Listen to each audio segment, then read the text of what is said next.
제 진로에 대해서 한 번 더 생각해보는 계기가 되고 저 자신을 되돌아볼 수 있는 계기가 되었으면 좋겠습니다. 좀 더 세상을 보는 눈이 이렇게 넓어지고 그랬으면 좋겠어요. 이번 강연 통해서. 강연을 통해서 일단 내용도 많이 얻어가지만 그 속에서 자기의 진로를 찾아서 자기의 꿈과 희망을 펼칠 수 있는 그런 무대를 얻어갔으면 좋겠습니다.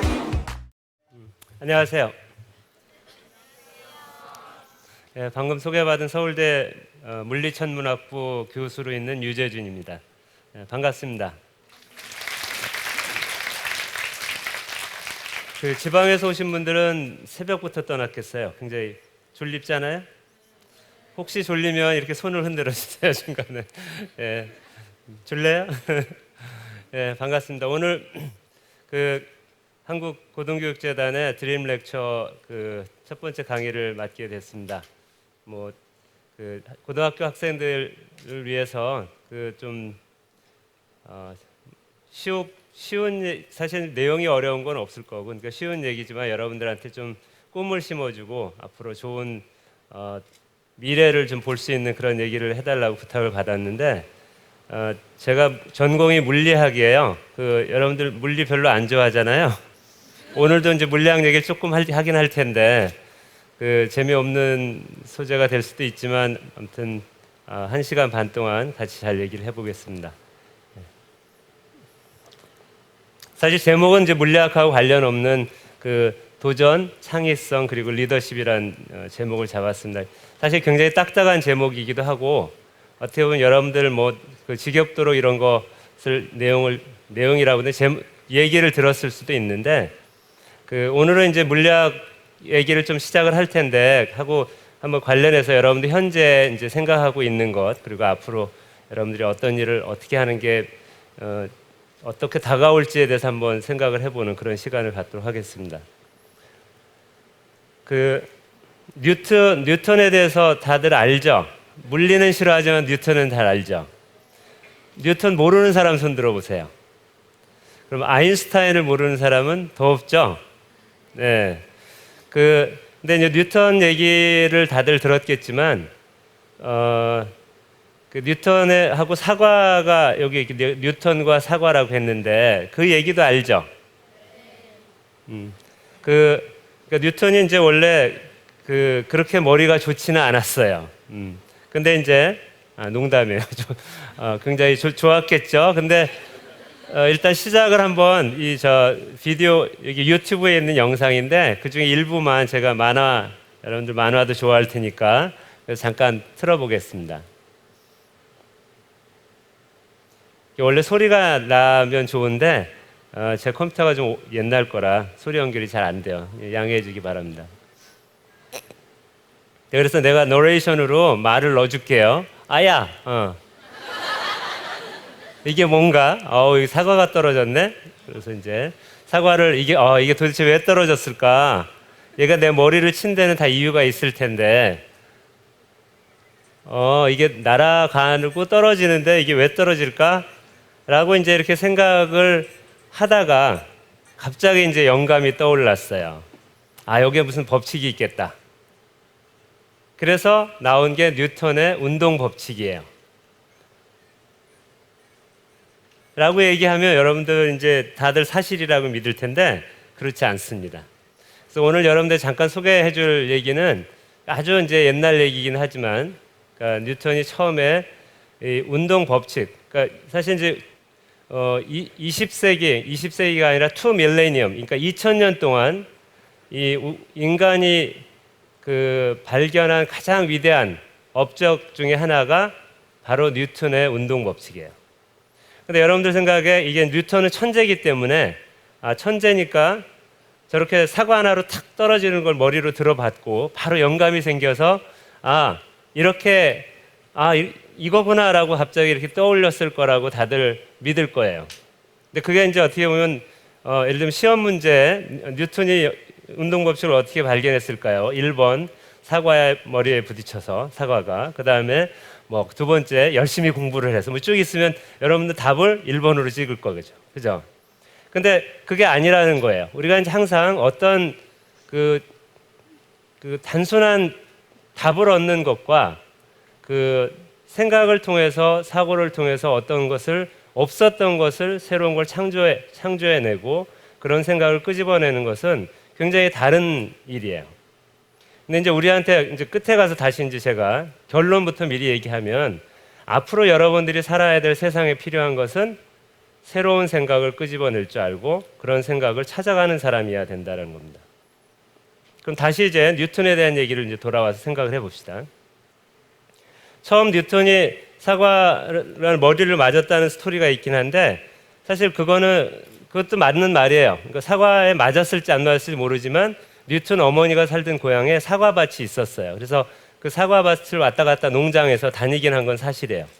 그리고 추정해 보건대 사과 떨어지는 것도 분명히 봤을 거고 그래서 그것과 뉴턴의 법칙이 연관이 있을 거라고 사람들이 추정을 하긴 합니다.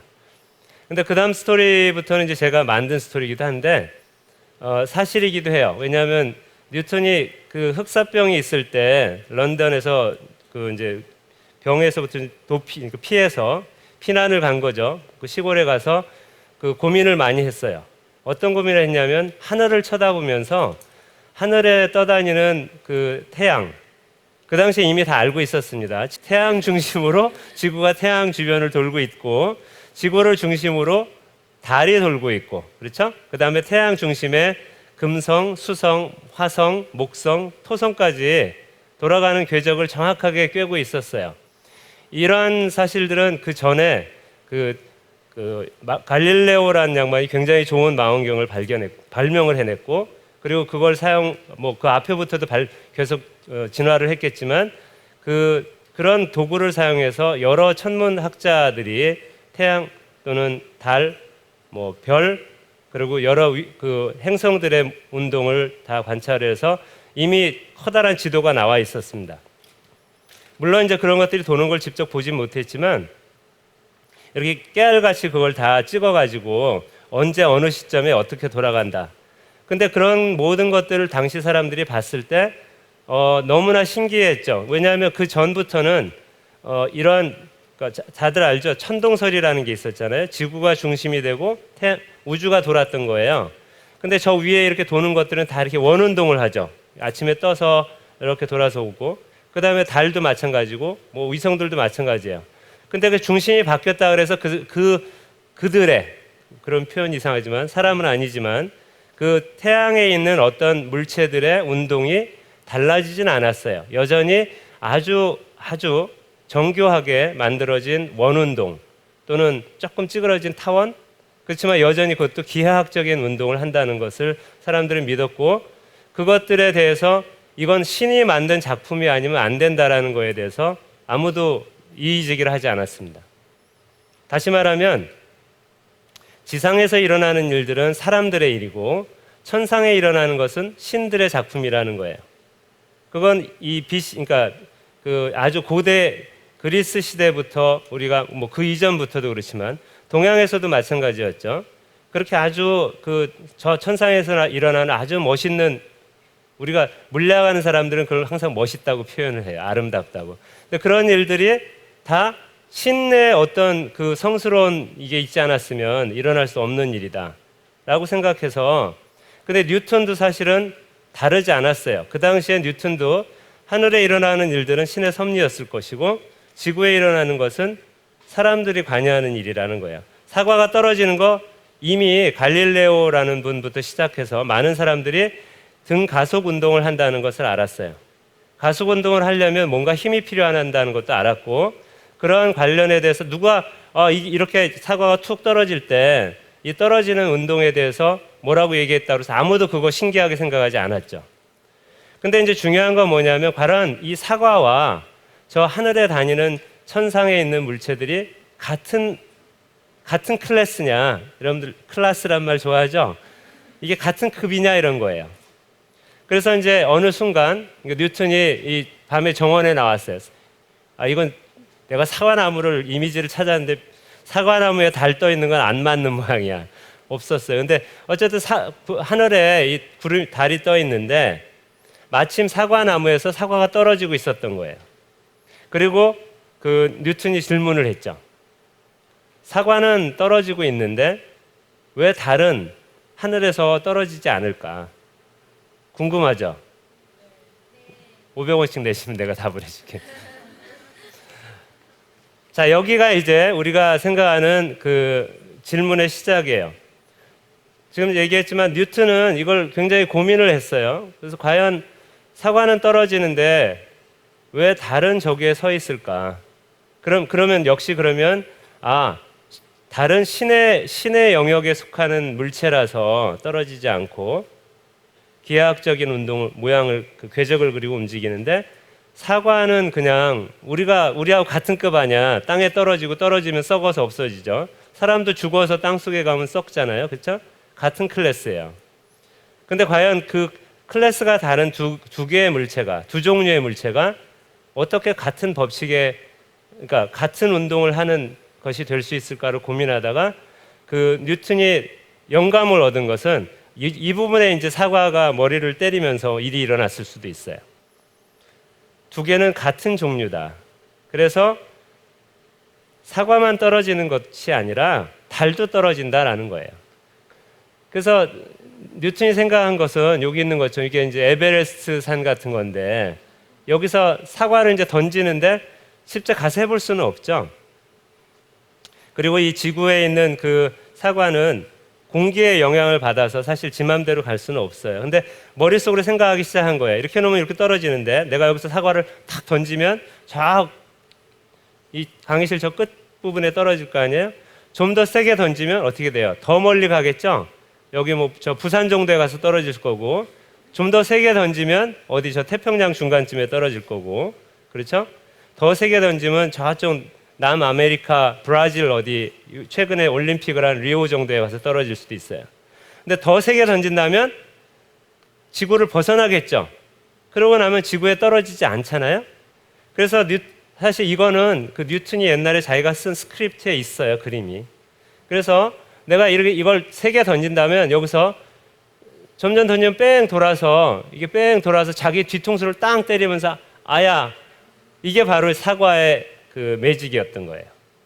그래서 뉴턴의 생각은 사과가 떨어지는 것과 굉장히 다른 여기서부터 쭉 올라가면 여기쯤 가서 여기도 없을 거예요. 저 멀리에 있어요. 지구에 비하면 거기서부터 떨어져야 되는데 떨어짐과 동시에 얘는 이렇게 돌고 있는 거죠. 지구 주위를 떨어지고 있죠.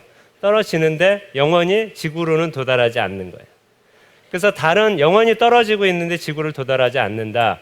이제 이런 것이 우리가 생각의 발전이 처음에는 그 신의 영역과 지구의 클래스를 생각하다가 점점 우리가 보면서 발전을 해서 결과적으로는 어떻게 하느냐? 뭔가 달라진 것이 생겼죠. 이 두 개가 다른 클래스가 아니라 같은 것이다. 그러니까 모든 것이 다 만유 인력의 법칙에 따른다라는 결론을 얻게 된 거였습니다. 그 결과 결론이 이건데 달이 지구를 향해 떨어진다. 근데 그것이 결국 사과와 같은 운동을 하는 것이다. 그래서 현재 우리가 이제 알고 있는 이게 이제 스페이스 스테이션 우주 정거장이죠. 얼마 전에 그 중국에서 뭐 올렸다고 해서 여러분들 언론에서 봤을 텐데 이 녀석도 역시 같은 물체예요. 사과나 사람이나 그 달이나 모든 게 다 같은 물체에 속하기 때문에 이것도 역시 지구로 떨어지고 있는 거예요.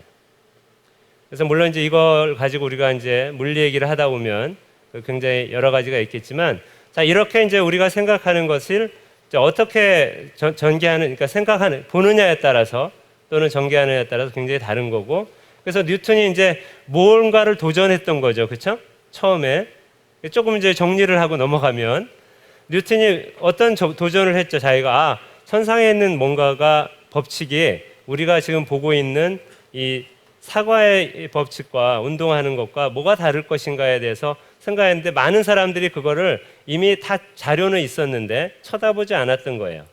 심각하게 고민을 하고 그 다음에 나름대로 생각한 거죠. 이제 이 파트가 가장 중요한데 뉴턴은 자기 나름의 생각으로 해석을 하기 시작한 거예요. 아까 왜 대포 아래서 사과 이렇게 쏘는 그 상황이 있죠? 이것은 이제 이걸 시도한다는 것은 왜 가장 중요한 건 모티베이션이 있어. 내가 왜 이렇게 생각해봐야 할까라는 그 이유가 있어야 되는데 그 이유를 자기는 스스로 찾을 수 있었던 거죠. 누가 이렇게 해라 시킨 것이 아니고 내 스스로 찾은 그런 얘기입니다.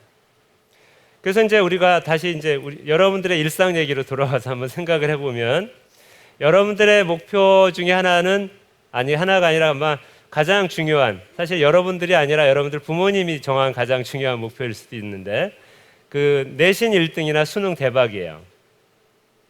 자, 이걸 가지고 여러분들이 이제 여기서 도전을 해야 되는데, 근데 문제는 이게 두 개가 양립하기가 쉽지 않아요. 도전을 하는 것은 위험한 일이에요. 그 전문 용어로는 리스크라고 그래요. 그래서 그 경영학 하시는 분들은 돈을 다루기 때문에 돈 다루는 거에 그 리스크 매니지먼트라는 것들도 있어요. 어떻게 하면 내가 돈을 덜 손해를 볼 수 있느냐, 뭐 이런 것들을 해야 되는 거죠. 물리학에서는 그렇게 뭐 그런 리스크 매니지먼트 별로 없어요. 물론 이제 뭐 하다가 돌이 큰 게 떨어지거나 뭐 잘못해서 폭발을 하거나 그럴 위험성은 있지만 물론 그것도 매니지를 해야 되겠죠. 자, 그런데 이제 여러분들의 상황에서는 참 이게 어려운 일이에요. 왜냐하면 앞으로 여러분들의 장래가 내신과 수능에 달렸다라고 계속 지속적으로 그걸 듣기 때문에 듣는 학생들의 입장에서는 그거밖에는 생각할 수가 없기 때문에 다른 데 눈을 돌릴 수가 없어요. 물론 그렇게 눈을 돌리는 학생들도 있죠. 용감하게. 근데 많은 경우에 위험에 처하기도 하죠. 그 부모님한테 혼나거나 뭐 이렇게.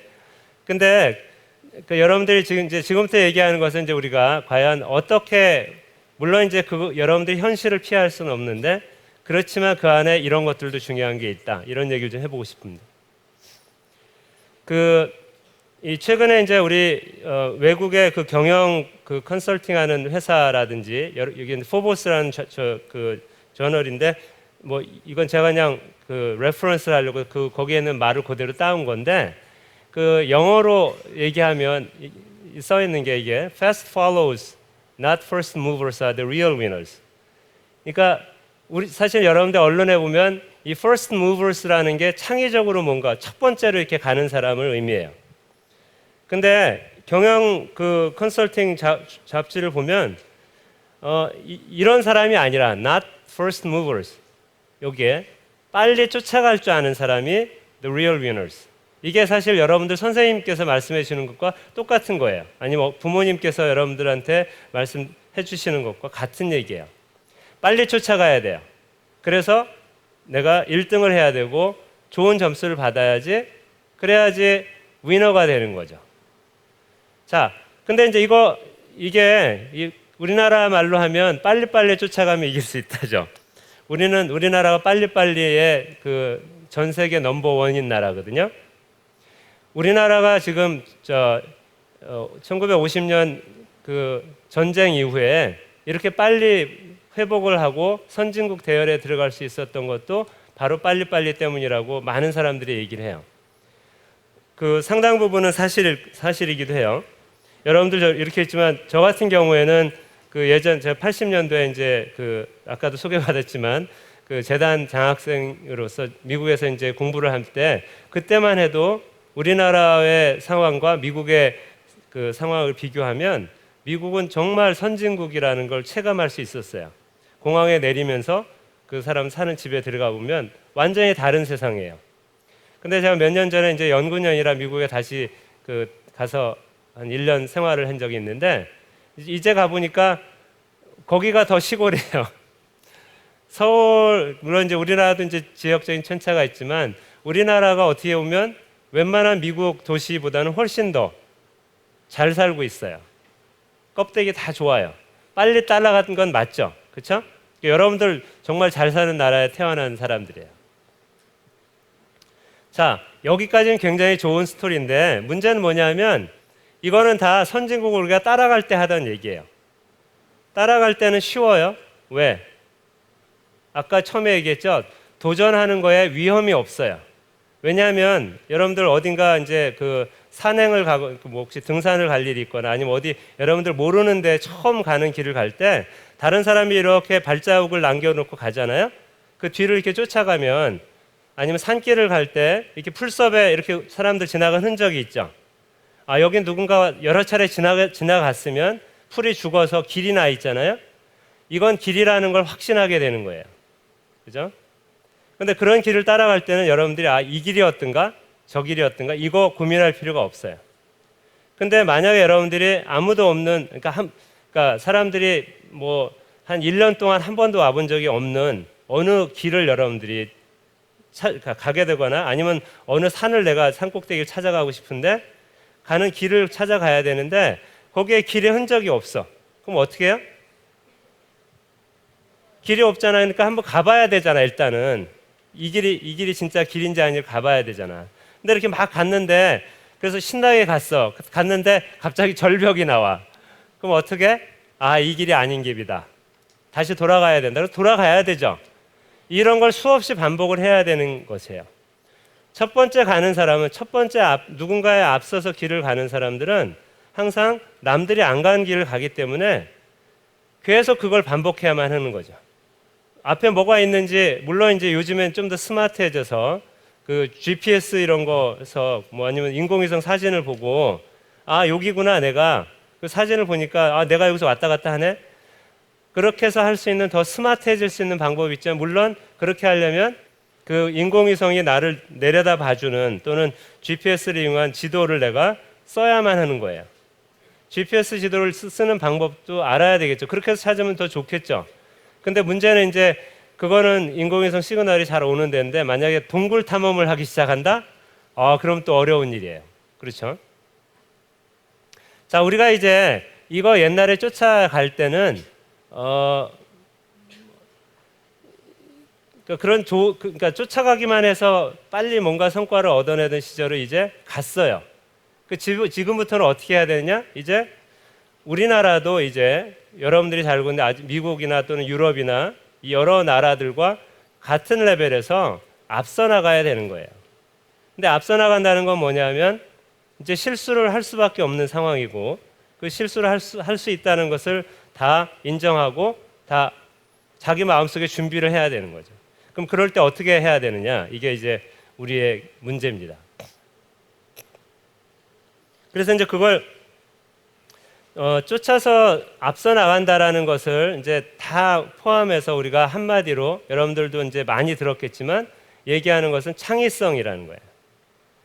그러니까 영어로는 creativity죠.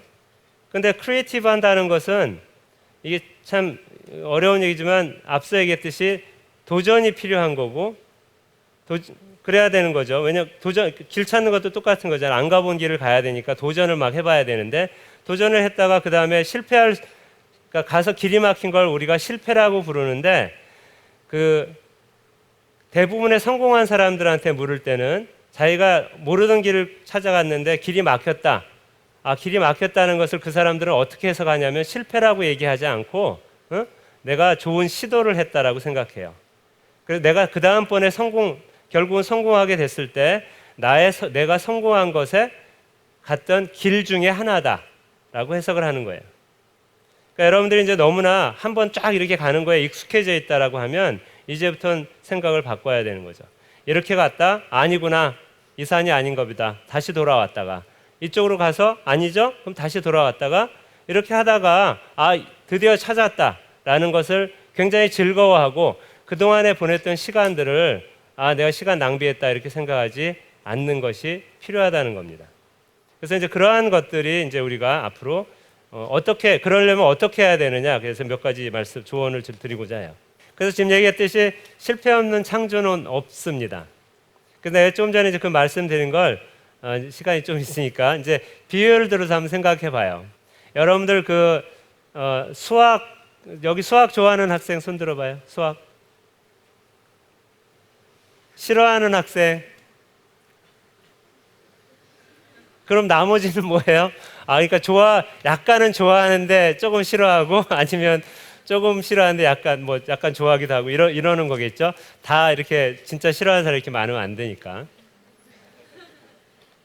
아마 이제 저는 이제 물리학이 전공인데 학교 다닐 땐 수학하는 거 되게 좋아했어요. 근데 이제 좋아했다는 거가 잘했다는 의미는 아니에요. 제가 이제 사실 농담이 아니라 싫어하기도 한데 여기서 이런 얘기하면 굉장히 이상하겠지만 저는 구구단 외우는 것을 못해요. 이상하죠? 왜라니 뭐 야유하는 거예요 지금? 어? 구구단을 외지 않고도 곱셈은 할 수 있어요. 우리가 생각을 좀 바꿔보자고 하는 얘기인데 실제로 구구단을 이렇게 2는 4, 맞나? 맞죠? 2, 3은 6, 2, 4, 8 뭐 이렇게 해서 외우잖아. 그걸 쭈루룩 해서 99, 81까지 이게 쭉 외워야 되잖아요. 그렇게 일일 이렇게 순서대로 외우는 거를 못 해요. 아니 못 한다기보다는 솔직하게 말하면 안 하려고 노력을 했어요. 그러니까 이유가 있어요. 그것도 트라우마인데 여러분 재밌으라고 해주는 거야. 아니 실제 얘기예요. 제가 초등학교 때 그랬어요. 학교에서 구구단을 외라 그러는데 선생님이 2는 4부터 해서 쭉 했어. 근데 내 차례가 됐는데 이것을 여러분들 보통 구구단 학교 요즘에 어떻게 해요? 그러니까 2는 4, 2, 3은 6 한 다음에 3단을 하면 어떻게? 3일은 3 이렇게 해서 하죠. 3, 2, 6을 해야 되잖아. 근데 앞에 2, 3은 6을 했잖아. 안 해도 되죠. 그러니까 구구단은 원래 이쪽 반쪽짜리만 외우면 되잖아요. 외운다 하면. 근데 선생님이 그걸 뒤집어서 다 모든 거를 이렇게 삼각형 부분만 외우면 되는데 사각형을 다 하라고 그러시는 거야. 여러분들이 이미 이제 한번 다 외웠으니까 여러분들한테는 얘기해 줘도 될 거예요. 내가 초등학교 가서 이런 얘기를 하면 혼나 선생님들한테. 학생들을 게으름을 조장한다 이래서. 근데 제가 어렸을 때 그것을 너무나 부당하게 생각을 해서 이거 왜 안 해도 되는 걸 해야 되느냐 그래서 얘기했다 혼난 적이 있어요. 약간 꿀밤도 맞았던 것 같아. 지금 더 얘기하면 안 되겠지만. 그래서 이거는 왜 이걸 내가 해야 되는가라는 것을 생각하고 안 했어요, 일부러. 근데 굉장히 안 좋은 거더라고요. 여러분들 지금처럼 수능 보고 막 이렇게 시험 이런 시대면 제가 대학교도 못 갔을지도 몰라요. 근데 그때는 그래서 생각한 게 어떻게 하면 외우지 않고 가장 조금 내가 기억해야 되는 거 가장 조금만 하고 많은 걸 내가 해결할 수 있는가 나름대로의 방법을 찾기 시작했어요. 그래서 여러분들 잘 생각해 보면 구구단은 다 외우지 않아도 돼요. 예를 들면 5단, 그러니까 예를 들면 5단 있죠. 5일은 5, 5, 20 뭐 이렇게 가는 거 있죠. 5짜리는 이렇게 2배짜리 하면 다 쉽잖아. 5, 10, 15, 20 이렇게 그쵸? 외울 필요가 없는 거 아니야. 그걸 왜 열심히 외워? 다 알고 있는데 뻔히 눈에 보이는데 그렇죠? 10단 외우는 사람 있어요? 10단? 11은 1, 12는 2 이렇게? 아니구나 잘못했구나. 말이 안 되는군요. 그러니까 10 곱하기 1은 10이고 10 곱하기 2는 20이잖아. 왜 외워야 돼요? 아니죠. 그래서 가만히 여러분들은 거의 구구단의 도사기 때문에 다시 여러분들 구구단 표를 놓고 한번 쫙 이렇게 찝어봐요. 내가 외울 필요가 없는 애들을 찝어봐. 응? 금방 여러분들 가위표를 치기 시작하면 거기서 외워야 될 건 별로 없어요. 그렇죠? 잘 해보세요 한번 여러분들. 이런 식으로 여러분 사실 중요한 건 뭐냐면 내가 꼭 해야 되는 것을 찾는 거 그리고 그 안에서 내가 나 나름대로의 방식을 찾는 거가 가장 중요한 거예요. 그런 걸 우리가 주관이라고 불러요. 자기의 관점인 거예요. 그렇죠? 근데 이제 우리가 어떻게 보면 근데 단점도 있어요. 그게 단점이 뭐냐면 그렇게 하려고 보면 시간이 좀 들고 실패도 따라요. 그렇죠? 이게 창의적이라는 것과 통하는 얘기예요. 자기 나름대로의 뭔가를 만들려면 그걸 하기 위해서 뭘 자꾸 시도해 봐야 되는데 잘못되는 것도 생길 수 있는 거야. 근데 중요한 건 그렇게 한번 딱 자기가 나름대로 그 속 안에 있는 무엇인가를 깨달으면 그 다음부터는 너무나 모든 것이 쉬워지고 더 중요한 건 뭐냐면 그걸 통해서 자신감이 생긴다는 거예요. 나 나름대로 왜냐하면 아무도 이 세상 사람들이 모르는 것을 내가 만들어냈다, 내가 찾아냈다라는 그런 굉장히 소중한 자신감을 가질 수 있습니다. 여러분들한테 어떻게 보면 제일 필요한 것은 그걸 거예요. 그래서 근데 이제 한 가지 그렇다고 너무 자만하면 안 돼요. 왜냐하면 여러분들이 그렇게 찾았듯이 누군가도 다 그렇게 했었을 거거든요. 그렇죠? 주변에. 그건 우리가 뒤에 가서 다시 좀 더 생각을 해봅시다. 그래서 이것을 우리가 이 돌을 닦는다라는 말 여러분들 많이 들었을 텐데 이 도라는 거가 뭐냐면 내가 돌을 나만의 돌을 갖고 있는다. 사실 나만이란 말이 필요 없는데 내가 돌을 깨우쳤다라는 말을 할 때는 무슨 뜻이냐면 나만의 생각으로 나만의 말로 뭔가를 얘기해 줄 수 있다 이런 얘기가 되는 거예요. 자기가 뭔가를 깨우치지 못한 사람은 자기만의 말로 얘기를 할 수가 없어요. 왜? 남이 해놓은 말을 가지고 옮기는 일은 잘할 수 있는데 자기 말은 할 줄을 모르게 돼요. 그렇게 되면 근데 그게 어떻게 되는 거냐면 남의 말을 빨리 잘 올리는 것, 옮기는 것 이게 바로 앞에서 얘기한 그 fast follower가 하는 얘기예요. 빨리 쫓아가기 위해서 우리가 남이 한 거를 그대로 카피하죠. 그리고 그걸 내가 머릿속에 그대로 담아요. 그리고 그걸 계속 쓰는 거야. 근데 그렇게 할 때는 남이 해놓지 않은 것에 대해서 딱 쳐다봤을 때 할 말이 없어지죠. 왜? 카피할 게 없잖아. 아무도 얘기해 놓은 게 없는데 거기서 어떤 걸 내가 가져와서 말을 할 수 있겠어요.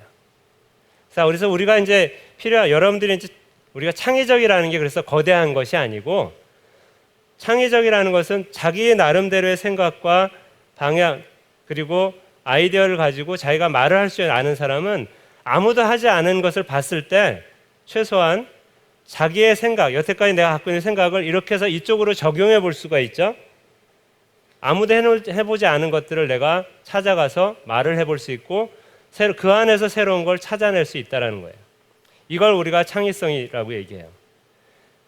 특히 이제 그래서 학교에서는 우리가 여러분들은 이제 이미 그 수능이나 아니면 학교에서 시험 보는 이런 코스, 이런 딱 트랙이 있을 때 그걸 잘 따라가는 학생, 그래서 이미 정해놓은 거를 빨리 꼭대기까지 계단이 있다라 그러면 아니면 사다리가 있다 그러면 빨리 따다다닥 올라가서 꼭대기에 올라가는 사람, 이 사람들이 정말 세상에서 제일 뭔가를 잘할 수 있고 능력 있는 사람이다라고 여러분들은 그렇게 무의식 중에 훈련을 받았을 수도 있는데 사실은 그렇지 않다는 거예요.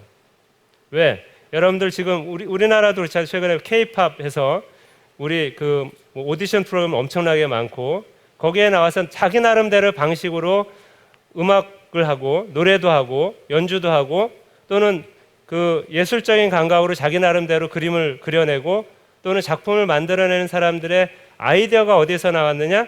남을 따라가는 거로 따라쟁이로서는 불가능한 일인 거예요. 그럼 그 사람들이 그렇게 창의적일 수 있다는 건 이미 정해진 이 정해진 시험에서 탑으로 올라가는 일은 안 했지만 더욱더 자기 나름대로의 길을 찾아서 노력을 했고 그 꼭대기 어딘가에 접근하고 있다라는 얘기를 하는 거예요. 그러니까 우리가 여러분들 공부할 때 딱 정해진 것만 잘한다? 그러니까 아까 내가 수학 물어봤는데 수학 잘하지 않아도 돼요. 근데 중요한 건 뭐냐면 수학을 자기 나름대로의 관점에서 배우는 게 중요한 거예요. 점수를 많이 따는 게 중요한 게 아니라 여러분들 수학 다 배우고 나서 나중에 사람들이 왜 이런 수학을 생각했지? 라는 생각을 해야 되는 거예요. 우리가 다시 한 발짝 돌아가가지고 뉴턴 시대를 다시 얘기를 하면 뉴턴이 저렇게 사과 한 대 맞아가지고 정신이 번쩍 났을 때 그럴 수 있는 굉장히 중요한 그 뒤에 또 다른 창의적인 생각을 제공한 사람이 누구냐면 데카르트라는 사람이에요. 데카르트 알죠? 뭐예요? 뭐 하신 분이에요? 크게 얘기해도 돼요. 좌표평면. 어떻게 그걸 알아? 그거는 사이드예요. 데카르트가 원래 뭐죠? 철학자잖아요. 그러니까 생각하는 거가 철학적인 게 우선인데 근데 그분이 그 생각하는 거의 시작점 중에 하나가 뭐냐면 지금 사실 선생님 말씀하신 거예요? 예. 선생님께서 너무 잘하셔서 그런데 여러분들 학교의 수학 시간에 배우는 직교좌표가 있는데 이렇게 평면 직교좌표 있죠? 그러면 평면에 점을 하나 찍으면 1,1 그러면 x좌표가 1이고 y좌표가 1이다 이렇게 되는 거잖아. 그것을 그렇게 평면이란 이렇게 공간이 이렇게 숫자로도 표현할 수 있다라는 걸 처음으로 생각해낸 사람이 데카르트예요. 철학자지만 그 사람 그 당시엔 사실 철학과 수학, 뭐 물리학, 뭐 과학 이런 거에 구분이 많지 않았던 시대라 여전히 사람들이 자연을 보면서 어떻게 생각할까를 하는데 그렇게 창의적인 생각을 하신 분 중에 하나거든요. 그래서 영어로는 그 좌표라는 거가 카르티지안 좌표 중에 카르티지안 코디네이트라는 게 있어요. 그 데카르트의 대는 뭔지 알죠? 영어로 더와 비슷한 거예요. 그러니까 카르트라는 사람이 만든 좌표다 그래서 그 데카르트의 좌표가 있어요. 여러분들 이미 다 알고 있는 직교 좌표예요. 근데 그런 식으로 생각을 해준 사람이 있기 때문에 그게 쌓여서 그렇게 보는 관점에서 뉴턴은 또 다른 관점을 얘기해 준 거죠. 그러니까 우리가 이제 어떻게 창의적으로 갈 수 있고 좀 더 도전적으로 갈 수 있느냐 이런 얘기를 하는 겁니다.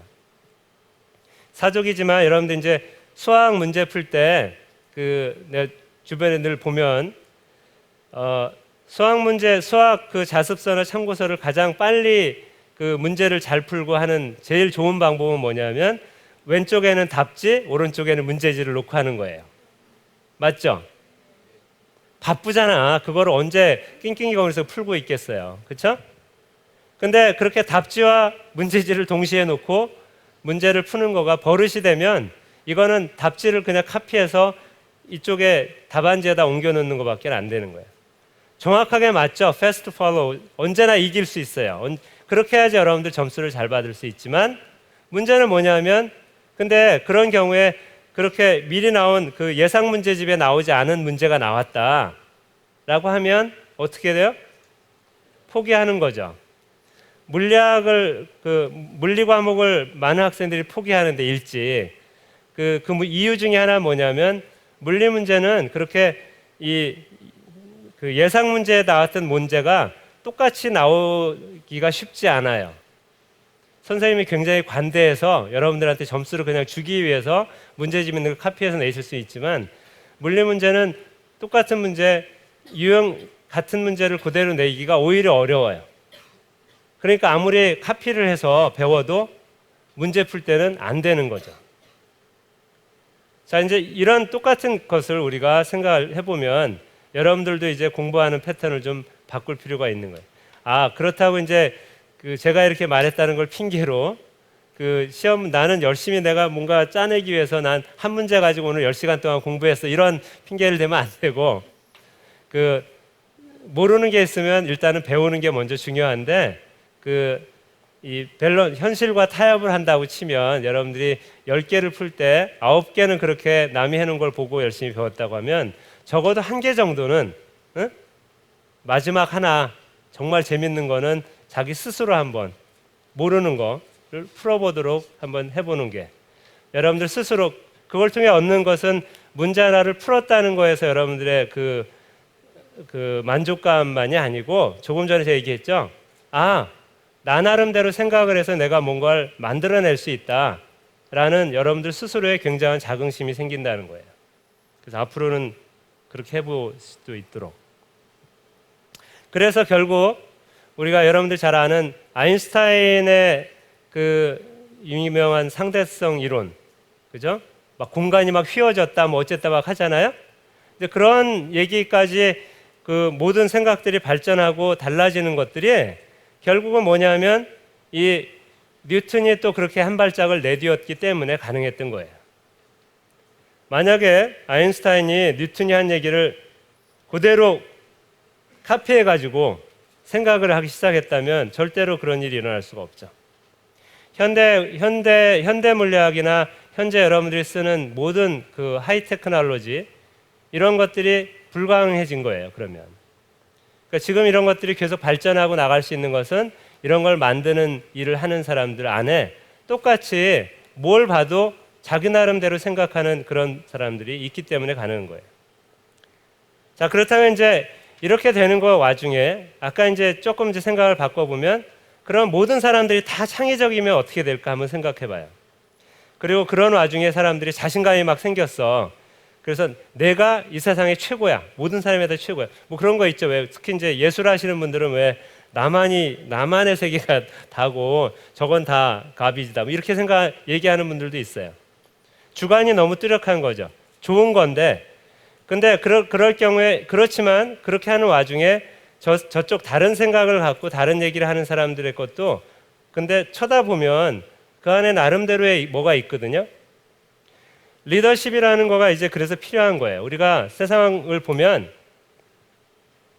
아까 얘기했지만 창의적이고 자기가 도전을 해서 뭘 얻었건 카피해서 뭐 빨리빨리 쫓아가서 얻었건 간에 내가 1등이야. 근데 1등이라는 것이 리더가 될 수 있는 조건은 아니에요. 그렇죠? 혹시 요즘에 혹시 이렇게 어느 반에 반장을 꼭 1등이 반장하고 그런 건 없죠? 그렇잖아요? 그러면 예를 들면 뭐 서울대 모학과가 이런 커트라인이 높다. 그럼 거기에 입학한 사람이 우리나라 전체를 다 끌어나가나?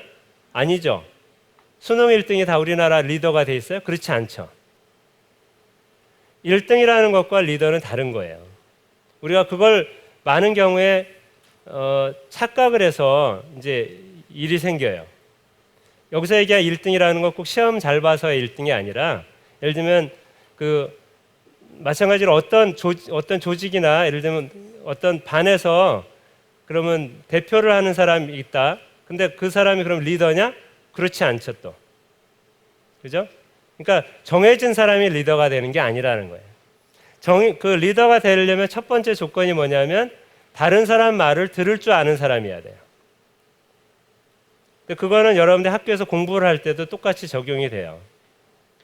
예를 들면 어떤 반에서 정말 예를 들면 물리 과목을 듣는 학생 별로 없다 그래서 내가 걱정인데 수학은 다 듣잖아요. 그러니까 수학 과목에서 반에서 제일 잘하는 학생이 있는데 이 학생은 절대로 다른 학생들한테 하나도 가르쳐 주지 않는다. 그러면 리더가 될 수가 없어요. 진짜 아까 얘기했듯이 자기가 나름대로 자기의 수학 문제를 풀 때나 공부를 할 때 자기 나름대로의 이런 그 방식을 찾았다라고 하면 그러면 그 방식을 가지고 다른 사람이 어떻게 생각하는 걸 듣고 그 사람한테 전달해 줄 줄 아는 마음을 가지고 있어야 돼요. 어떤 사람은 내가 이렇게 전달해 주면 내 걸 줬기 때문에 나는 손해고 저 사람이 이익이다. 이렇게 셈을 하는 경우가 있는데 절대로 그렇지 않죠. 여러분들 딴 사람들한테 고맙다 이렇게 얘기를 많이 할 때 그럼 내가 갖고 있는 고마움의 양이 줄어들어요? 그건 아니잖아. 그렇죠? 이거는 우리가 공유하는 거기 때문에 공유하는 게 내가 주는 거에도 공유가 필요하지만 다른 사람이 나에게 받는 것도 그 사람이 어떤 생각을 갖고 있는지 내 이 머릿속으로 이해하고 그걸 따라가 줄 수 있는 것도 역시 공유 중에 하나예요. 그래서 딴 사람이 어려움이 있다, 잘 모르겠다, 가서 들어주고 도와줄 줄 알아야 돼요. 근데 이제 나는 굉장히 잘하니까, 내가 1등이니까 너는 못한다, 너는 그런 문제가 있다, 이렇게 얘기를 하기 시작을 하면 연결이 이루어지지 않겠죠. 그렇죠? 그럼 나중에 그 사람이 진짜 중요한 얘기할 때 아무도 안 듣게 돼요. 그리고 양보도 할 줄 알아야 돼요. 그렇게 보고 나면 나는 이걸 할 줄 아는데 저 사람은 다른 면에서 더 잘하는 게 있더라 라면 양보를 해줄 수 있어야 돼요.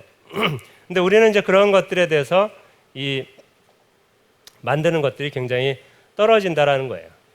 자, 그래서 이제 이렇게 해서 뭘 해야 되느냐?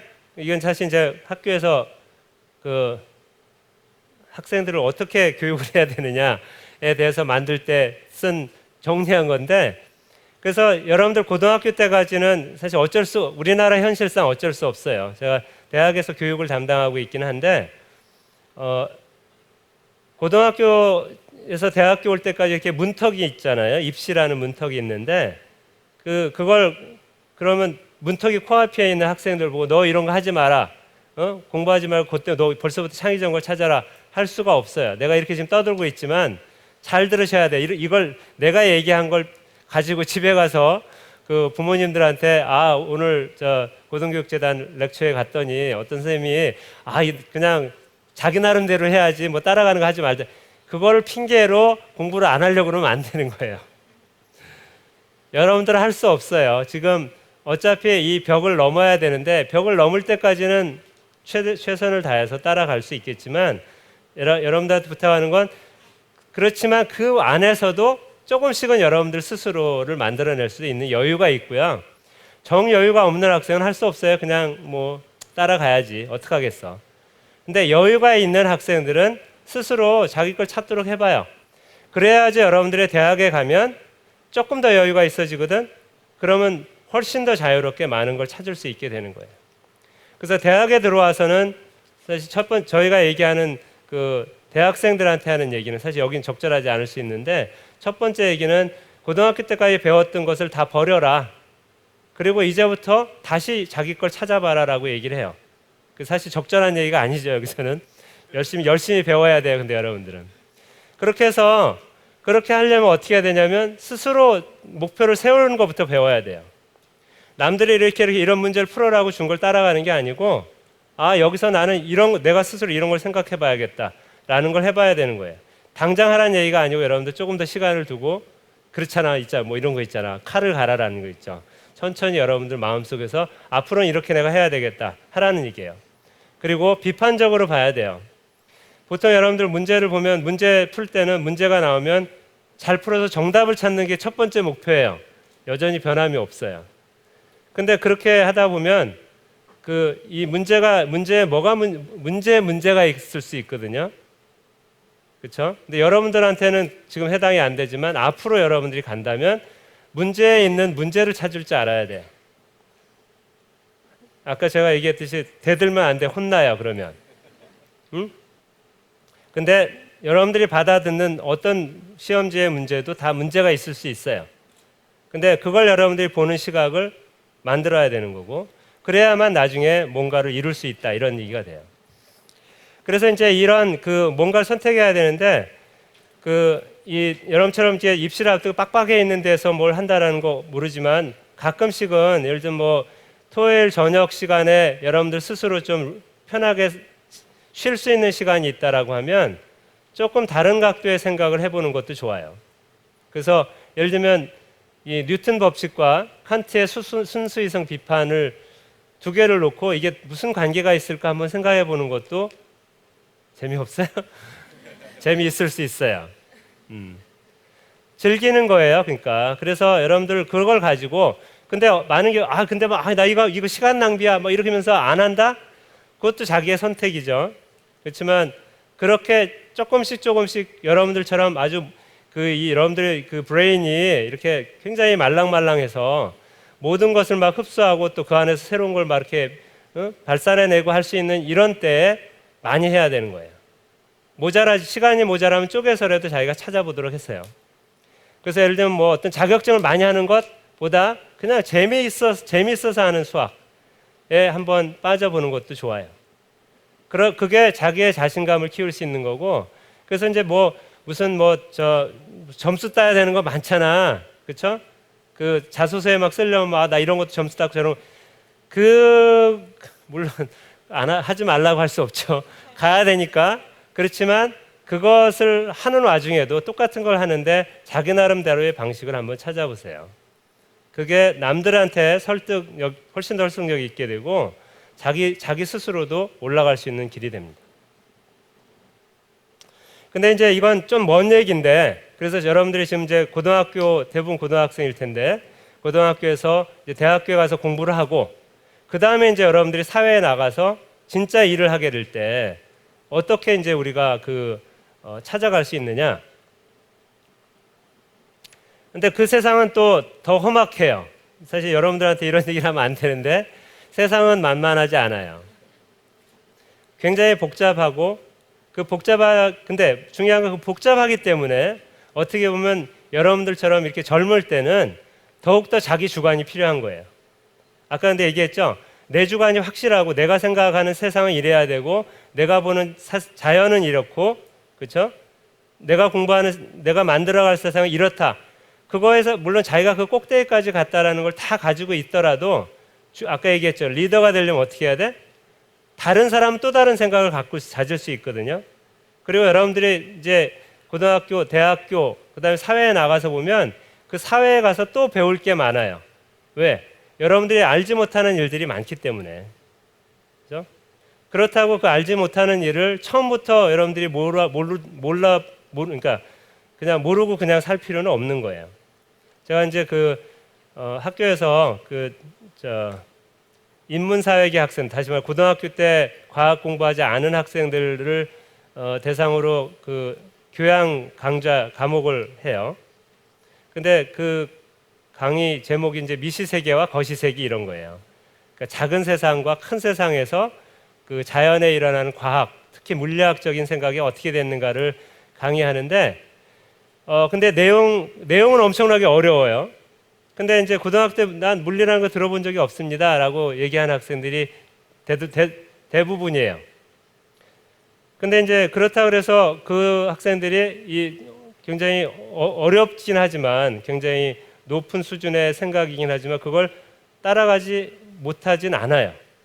그래서 그거 얘기할 때 내가 이제 해주는 얘기 중에 하나는 보통 이제 TV에 드라마가 있잖아요. 그게 이제 뭐 어린이용 드라마도 있고 뭐 여러 있지만 상당히 많은 드라마가 뭐 남녀간의 그런 애정사 또는 고부간의 갈등 뭐 복잡한 것들이 많죠. 근데 그런 드라마가 있을 때 집에서 어떻게 해요? 할머니, 어머니, 뭐 고모, 이모, 그다음에 초등학생, 동생, 조카 뭐 하고 여러분 같이 보잖아. 응? 근데 그 드라마에 나오는 그 뒤에 있는 진짜 얘기를 과연 초등학교 동생이나 조카가 알까? 근데 그 조그만 애도 같이 재밌다고 막 박수치고 같이 웃고 재밌게 보죠? 여러분들이 세상을 공부하는 것도 비슷해요. 여러분들이 학교에서 교과서로 보는 이 세상은 그 세상의 굉장히 작은 단면에 불과하고, 그 다음에 여러분들이 대학교에 가서 공부하는 전공도 여러분들이 그 다음에 사회에 나가서 전공 관련으로 일하는 거에 이만한 조각에 불과한 거예요. 근데 이제 그걸 어떤 사람은 거꾸로 아니 대학에서 그 많은 등록금 받으면서 이런 쪼가리밖에 안 가르치냐라고 거꾸로 얘기하시는 분들이 있어요. 근데 굉장히 그건 넌센스예요. 만약에 어떤 사람이 어디에 가서 일할 거를 풀 세트를 잘 배웠다, 그럴 수도 있어요. 근데 그것은 직업학교에서 하는 일이에요. 그 직업에서 할 수 있는 필요한 모든 것들을 다 외워서, 아까 얘기했죠, fast follow에 이미 다 돼 있는 거를 다 금방 빨리 쫓아가서 다 외고 어떻게 하는지를 숙련되게 해서 가서 일을 할 수 있죠. 근데 그런 일들은 딱 그 일만 하면 끝인 거죠. 더 이상 바라지 않죠. 그러니까 어떻게 보면 가르치거나 교육을 하는 거 입장에서 보면은 여러분들은 그 쪼가리만 배우는 게 더 좋은 건데, 중요한 건 그 쪼가리를 자기 것으로 소화할 수 있는 그런 내용이 돼야 된다는 거예요. 남이 써는 거를 갖다 하면 그거밖에는 못하지만 작은 쪼가리인데 그 쪼가리가 여러분들 속으로 들어와서 녹아서 내 것이 되잖아? 그러면 여러분들은 뭐든지 할 수 있는 사람이 되는 거예요. 앞으로 여러분들이 이제 10년, 20년 지나서 세상을 갈 때는 그런 비전을 가지고 갈 수 있어야 됩니다. 그래서 이제 이건 교육하는 분들이 늘 하는 얘기 중에 하나인데, 이 교과서에는 해답이 있는 게 아니다. 그러니까 여러분들이 이거 거꾸로 이제 이건 교육을 하는 사람 입장에서 하는 얘기지만 거꾸로 배우는 사람 입장에서 보면은 여러분들이 배우는 교과서에 써 있는 내용이 답이 아닌 거예요. 그렇죠? 아까 내가 쭉 얘기하는 것과 통하는 게 있죠. 여러분들은 답을 배울 필요가 없어요. 답을 배우는 것보다는 어떻게 답을 찾아가느냐를 배우는 게 더 중요한 거죠. 그렇죠? 그거보다 더 현명한 건 뭐냐면 답을 찾거나 이런 것보다는 그 답이라는 건 뭐예요? 문제가 있었기 때문에 답이 주어진 거 아니에요? 그러니까 주어진 문제에 답을 찾아가는 방법보다는 더 중요한 건 뭐냐면 그 문제를 내가 만들 줄 아는 사람이 되는 게 더 중요한 거예요. 그게 여러분들이 앞으로 사회에 나가서 예를 들면 다른 사람과 의견 충돌이 있었다? 그럼 어떻게 해야 돼? 의견 충돌을 해결해야 될 거 아니에요? 그렇죠? 그러면 의견 충돌을 어떻게 해결해야 될지 그 문제를 만들어내야 되는 거지. 문제지를.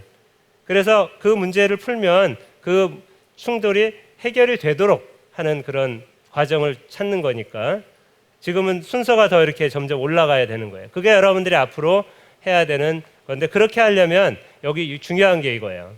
비판적으로 생각할 줄 알아야 돼요. 그러니까 남들이 정해놓은 틀에서만 해결하려고 그러면 당연히 안 되죠. 우리가 협상하는 것도 딱 정해진 답만 가지고 협상 절대로 안 돼요. 정해진 답만 가지고 협상 자리에 나가죠. 항상 실패하게 돼 있어요. 그러니까 거꾸로 다른 사람이 원하는 게 뭔지를 비판적으로 저 사람의 문제점이 뭔지를 크리티컬하게 보고 그 문제점에서부터 시작해서 조율을 할 수 있는 그런 방법들을 만들어내야 되는 거죠. 자, 이게 이제 오늘 보여주는 마지막 그림인데, 그래서 이게 여기 보면 The Blind Man and the Elephant라고 하는 이 시예요. 이거 저 인터넷에 가면 이렇게 굉장히 유명한 그림 중에 하나인데, 이걸 보면 이거 물리학하는 사람들이 이걸 좋아하는 분들이 많아요. 왜냐하면 이 엘리펀트의 ELE가 물리학에서 제일 이제 제가 전공하는 거는 그 물체의 어떤 물질의 성질에 관한 걸 연구하는 게 전공인데, 이런 거 있죠. 이거 물질이잖아요. 예를 들면 이런 물질에 내가 이렇게 누르면 이렇게 뭐 레이저가 나오잖아. 왜 나올까? 이 레이저를 만들어주는 거에 원인이 되는 거에 첫 번째 중요한 게 전자예요. 일렉트론, 영어로 쓰면. 그 일렉트론의 앞에가 ELE잖아. 엘리펀트의 ELE와 같아요. 근데 이런 걸 만들어주는 그 다음에 또 중요한 요소가 뭐냐면 이런 것들은 이제 격자라고 그러는데, 원자들이 이렇게 차곡차곡 쌓여서 격자를 이루는데, 그 크리스탈에서 그 원자들이 이렇게 돌돌로 떨어 우두루두루 때리면 이렇게 흔들리잖아, 그렇죠? 지금 내가 얘기하는 소리 이런 것도 흔들림이거든요. 그 흔들림을 영어로 얘기할 때 그 포논이라고 불러요. 폰, 텔레폰 할 때 폰자, PHON, 그걸 보면 그 엘리펀트에 보면 PHNT가 있죠. 그래서 그 일렉트론과 포논이 있는데, 어떤 많은 현상들이 이 일렉트론과 포논에 어떤 때는 일렉트론이 좀 중요하게 나오고 어떤 때는 포논이 더 중요하다 그래요. 그래서 이 두 개가 섞여 있는 동물 중에 하나가 엘리펀트예요. 그래서 코끼리를 좋아해요. 자, 근데 이제 그 코끼리가 물리학하는 사람들한테는 좋아하는 대상이 아니고 모든 사람한테도 필요한 애예요. 이 시의 이제 주제는 뭐냐면, 코끼리 다 실물을 본 적이 동물원에 갔으면 봤을 텐데, 사실은 어렸을 때는 동물원 가면 별로 흥미 없죠. 코끼리 이렇게 안 보고 넘어갔는데, 혹시 기회가 나면 다시 가서 봐요. 코끼리의 피부를 이렇게 한번 만져보면, 눈을 감고 만져보면 이게 동물의 피부일까라는 생각이 들어요. 그래서 만약에 여기 있는 것처럼 저 눈을 앞을 못 보는 사람들이에요. 사실 다 보는데 가려놨어. 그리고 이 사람들 여기 코끼리가 있는데 풀어놓고 이게 뭐냐라고 찾아보라는 거야. 각각 전문가들이야. 그래서 이 사람은 앞에 와서 뾰족한 코 상아를 이렇게 보니까 찔리잖아, 그렇죠? 이거 뭐 창 같은 건데 이러지, 그렇죠? 그런데 뒤에 가서 이제 꼬리를 만져본 사람은 뭐야? 이 로프잖아, 그렇죠? 그리고 옆에 이제 이 허벅지 어디 갔어? 옆에 그 몸통을 이렇게 본 사람은 이건 벽인데 아무리 해도 뭐가, 그렇죠? 판때기 아니야? 다리를 만진 사람은 이만한 그 나무가 있는 거죠. 우리가 여러분들이 보는 귀도 중요해요. 귀 이렇게 흔들리는 거. 그거는 바람이 막 부네. 만져보진 않았는데 이거 뭐 저 선풍기 같은 게 어디 있나? 이렇게 실제 있는 우리가 여러분들이 보는 앞으로 여러분들, 그러니까 나처럼 이제 물리학을 하는 사람은 자연의 대상을 하나를 볼 때도 그 안에 이렇게 굉장히 여러 가지의 그 면이 있어서 측정을 하거나 관측을 하는 사람에 따라서 다 다른 얘기를 하게 돼요. 내가 본 건 이거다. 내가 봤을 땐 이건 이렇다. 이건 좋은 거다, 나쁜 거다 막 떠들게 되는데, 근데 자기 주장만 계속 고집을 한다면 어떻게 되겠어요? 그냥 영원히 얘는 다 가짜가 돼버리는 거야. 8명의 다른 사람들이 다 다른 얘기를 했는데, 이 사람들이 본 세상이 다 사실이 있는 거거든요. 다 bit of truth가 있는 거예요, 거기에. 근데 그런 사실을 서로 무시하게 되면은 아무 일도 안 벌어질 거예요.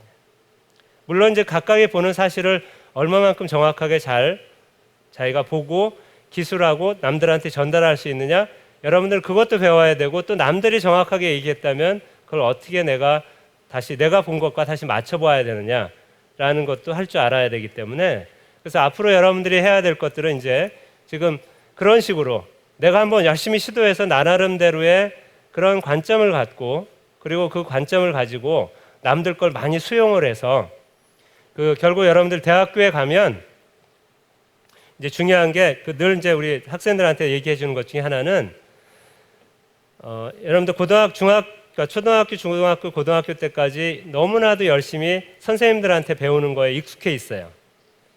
또는 이제 학원에 가서 배우는 것도 익숙해 있고, 심지어는 인강에서 배우는 것도 익숙해 있어요. 근데 어떤 경우는 인강이 더 익숙한 학생들도 많은 것 같아. 근데 그럴 수밖에 없는 게 너무나 좋죠. 요점 정리 잘 돼 있지. 정확하게 찍어주지, 거기다가. 근데 그것은 어떻게 보면 여러분들이 이제 고등학교 때까지 공부하고 끝이어야 돼요. 대학에서부터 여러분들이 배워야 될 것은, 앞으로 내가 자꾸 미래 얘기를 하니까 그렇지만, 그러니까 나름대로 여러분들 내 여태까지 얘기한 거에 따르면 소화해야 돼요. 여러분들이 앞으로 여러분들이 배울, 꼭 대학만이 아니라 앞으로 여러분들의 이제 미래, 그러니까 여러분들이 앞으로 죽을 때까지 배운다고 치면, 이제부터는 여러분들이 교실 안에서 선생님이 얘기하는 것을 받아 적을 필요가 없어요. 없어야 돼요.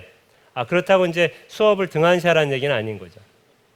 그걸 적어서 외우거나 하는 게 여러분들의 그 목표가 돼서는 안 된다는 거예요. 그러니까 다시 얘기하면 선생님한테만 꼭 배울 필요도 없어요. 옆 사람한테, 자기 친구한테 배울 줄 알아야 돼. 그리고 선배한테 배울 줄도 알아야 돼요. 그리고 어디 여러분들이 나가잖아? 졸업해서 뭐 취직을 했어. 아니면 뭐 박사를 공부를 해. 어디 나가. 그러면 더욱더 심해지는 거야. 회사에 선생님들이 있나요? 회사에 인강이 있나 혹시? 회사에 들으면 어떻게 해야 된다라는 쫙 그걸 비디오로 만들어서 인터넷 강의를 틀어주나? 그러지 않을 거 아니야. 요즘엔 그런 데도 있기는 해요. 좀 큰 회사들은. 할 수 없어. 여러분들한테 적응하는 거야, 그분들은. 근데 가장 중요한 게 뭐냐면 그냥 내가 아닌 다른 사람을 통해서 배우는 거예요. 배울 때 가장 중요한 게 뭐냐면, 아까 제가 계속 얘기하자면, 여러분들 속에 갖추고 있는 거에 자기 자신만의 말을 만들어라고 하죠. 자기 자신만의 생각을 만들어라 하는 것처럼, 여러분들이 배워야 될 게 뭐냐면, 다른 사람들은 어떤 생각을 가지고 있느냐를, 그리고 그 사람의 언어가, 그 사람의 말이 무엇인가를 배우느냐가 가장 중요한 거예요.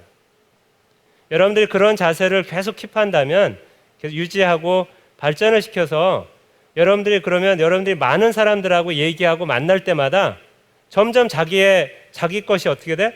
풍성해지겠죠? 그렇죠?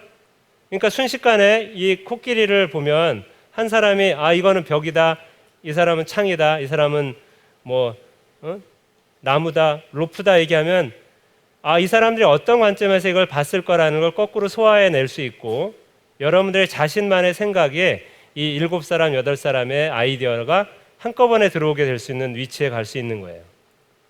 그게 여러분들이 새로운 도전을 시도하고 또 창의적으로 자기 거를 키울 줄 아는 사람이 되고, 그리고 다른 사람한테 얘기를 들을 줄 알 때 앞으로 여러분들의 미래가 훨씬 더 풍성하고, 비록 여러분들이 갑부가 굉장히 돈을 많이 벌거나 아니면 노벨상을 받을 필요는 없어요.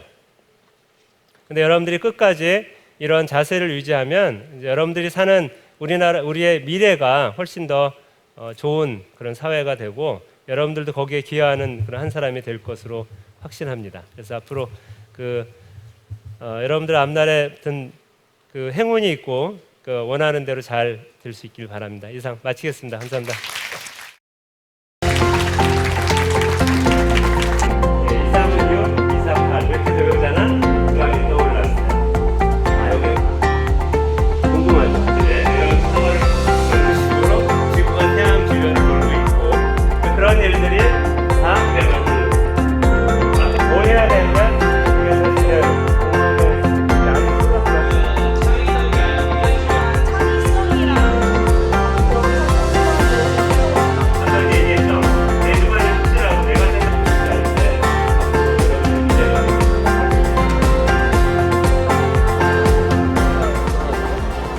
어려운 주제이기도 한데 학생들 많이 소화하는 것 같아서 좋았고, 특히 이제 질문하는 학생들이 굉장히 깊은 생각을 가지고 얘기를 해줘서 즐거웠습니다. 다른 강사님들을 통해서 제가 여태까지 꿈을 꿨던 직업이 있는데 그 직업에 대해서 좀 더 자신감을 갖고 좀 더 진보할 수 있는 계기가 된 것 같습니다. 제가 만나보지 못한 분들의 강연을 듣고 또 인생 얘기를 들으면서 제가 앞으로 어떻게 해나가야 될지 생각을 많이 했던 계기가 되었던 것 같아서 좋습니다. 오늘 교수님이 용기와 도전에 대한 메시지를 주셔서 정말 도움이 많이 됐고요. 정말 뜻깊은 시간이었습니다.